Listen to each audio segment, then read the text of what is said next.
Alright, welcome back to Panache Productions. So today's video we're going to talk about finding turkeys on new land, how to discover those turkeys and understand the habitat they want to use. We're going to look at a couple of map pictures and give you my opinion on how to look at those maps and decipher those maps, and just really talk about turkeys and how how to find them on new pieces of property. So we'll jump into that right now. So it may be that you're hunting maybe some new public ground, traveling to a new state, or maybe you're lucky enough to buy a new lease or whatever it may be. So we're just going to talk about how to find birds on new property. So as first, I think it's important to understand what turkeys want in habitat. Whether that's food or water or whatever. We're going to talk about what turkeys like habitat wise, and then we're going to talk about another important thing that people kind of look over is roosting locations, and it's obviously super important for a turkey. Probably the most important thing for a turkey, fall, winter, spring, summer, whatever, is to have a good roost location. And we'll talk about how to find that roosting location by looking at a map. So anyways, when you talk about turkey habitat, what exactly is a turkey wanting to surround itself with? I think there's kind of a few things that you kind of want to look for when you're looking at a map. So before we jump into looking for habitat, I'm kind of going backwards here. Before we look into talking about habitat, I want to talk about the map choices here. Obviously, you can use Google Maps or Google Earth or Onyx or HuntStand or HuntWise or whatever other apps there are nowadays. I use Onyx. We always have used Onyx. It's just what we prefer to use. Again, there is no right answer for that. That's just what I prefer. And I think in today's day and age, using a digital map on your phone or computer to scout a turkey is probably the fastest and easiest way to do so. You can cover so much ground so much quicker, and then when you get in the woods, you kind of have an understanding of what you're looking at. So first step is probably just to get a map of some sort on your phone or computer or whatever it may be, and kind of look on there. And we're going to talk about the things you need to be looking for. So when you're looking for turkey habitat, there's a few things that I personally look for on a map or in person. I'm looking for hardwood trees. I'm looking for oak trees, white oaks, red oaks, pin oaks, well, whatever it may be. Any kind of oak tree that a turkey can eat the acorns off of or bug around in or whatever it may be. I'm also looking for where hardwood timber maybe even meets a pine track, kind of right there on that edge. You'll see birds kind of coming in and out of there looking for scratching or turkey tracks or droppings or whatever it may be. I look for that edge between the two types of timber. I know on Onyx you can put a filter for coniferous trees and the other one. I don't want to say the word and get it wrong. I think it's deciduous or whatever, but anyways, you can put a filter on there and it shows you the two types of tree. And wherever you see a dense mix of both, I think is probably your best bet timber wise. You move into another thing turkeys need is water. Obviously, turkeys love water. We're going to talk about why they love water in a minute when it comes to roosting. But obviously, turkey has to drink water. Whether that's a creek, a pond, a stream, or whatever, a spring, whatever it may be, a bird has to have water. There's no way around that. So, I think one of your most important things is an opening, whether that's a food plot or a field or a road or obviously a cutover. You want to have one of those 5 or whatever I just named in the mix with your habitat type, because again, turkeys want all these things to be pretty close to them, so they can travel back and forth pretty easily. And I think again, as I talk about roosting, I want to say you need to have big trees. I don't want to leave out the fact that you need, when I talk about the oak trees or whatever, the hardwood trees, you need to have tall, in my opinion. You will see turkeys in short trees, obviously, but for whatever reason, full-grown mature trees where turkeys are going to spend most of their afternoon or morning scratching around, doing their thing, especially in the springtime. So, another thing that I look for is good cover. Something's overlooked when it comes to springtime turkey hunting. Hens are going to be around a good nesting habitat. They just are. They're going to be, in some green briar or some CRP fields or whatever it may be. So they have good nesting habitat, and when those hens go to nest, what's going to follow them? The gobblers are going to follow them, and they're not going to obviously sleep on the nest with them. I don't want to make you think I'm thinking that. What I am saying is that these birds are going to follow their hens, and they're going to stay in that area. So that's another thing I want to look for. So if you can find all those kind of things concentrated on a map together, you need to pin that location, go into that location in person before turkey season starts.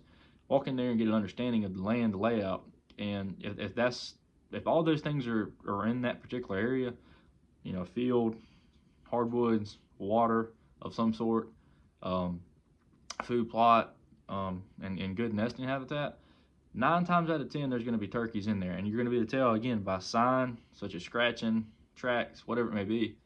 You'll know pretty quickly if there's turkeys in there, and if there's turkeys using that, more times than not they're going to be on the edges of these things, edges of the fields, edges of the hardwood mixed with pine timber cuts or whatever, on the edge of cutovers, or right on the edge of these creeks, bottoms, or whatever it may be. So that's the kind of a way you can look at different habitat types and get an understanding of how to look at your new land or new public land or whatever it is that you're looking for, and that's a good way to find turkeys. So I talked about roosting, and something I've learned, I'd say more about turkeys than I have anything else about how they roost and where they like to roost. I really started paying attention to this a few years ago. We don't hunt in an area where there's a lot of terrain for the most part. I know a lot of people hunt, obviously northern South Carolina, North Carolina, Virginia, all the way to Pennsylvania, and North Georgia, North Alabama, even in the Ozark Mountains, Arkansas, and in the Colorado Rockies, or whatever. There's plenty of terrain in those locations, and if you're hunting in those kind of areas, most times turkeys are going to be on high locations. They're going to be on a ridge or a finger off of the ridge, or on a flat spot on top of the the biggest, highest elevation point. They're going to be roosted on those points. Now, the reason behind that is not only these birds are going to want to get their sound across.